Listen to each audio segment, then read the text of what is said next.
বল্টুর স্যার তাদেরকে বলল, তোমরা সবাই কালকে বাড়ির 3জন লোকের কাছ থেকে 3টা বিদেশি ফলের নাম শুনে খাতায় লিখে আনবা। বল্টু বাড়িতে গিয়ে বাবাকে জিজ্ঞেস করলো, বাবা একটা ফলের নাম বলো তো।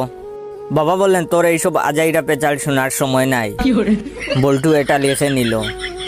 তারপর বল্টু তার দাদুকে বলল, দাদু বিদেশি একটা ফলের নাম বলো তো। দাদু বললেন, তুই একটা পাগল। বল্টু তাও লিখে নিল। এরপরে বল্টু তার ভাইয়ের কাছে গেল, গিয়ে বলল, ভাইয়া একটা ফলের নাম বলো তো। তার ভাইয়া বলল, তোর কথা শোনার সময় নাই, আমার গার্লফ্রেন্ডের সাথে দেখা করতে যেতে হবে। বল্টু এটাও লিখে নিল। পরের দিন বল্টু গেল স্কুলে। বল্টুর স্যার বলল, বল্টু তুমি বাড়ি থেকে যে 3টা ফলের নাম লিখে আনছো সেগুলো বলো। বল্টু বলল, তোর এইসব আজাইরা পেঁচাল শোনার সময় নাই। স্যার রেগে গিয়ে বললেন, কি তুই আমাকে চিনিস? বল্টু বলল, তুই একটা পাগল। স্যার বললেন, কি? চল তোরে প্রিন্সিপালের কাছে নিয়ে যাব।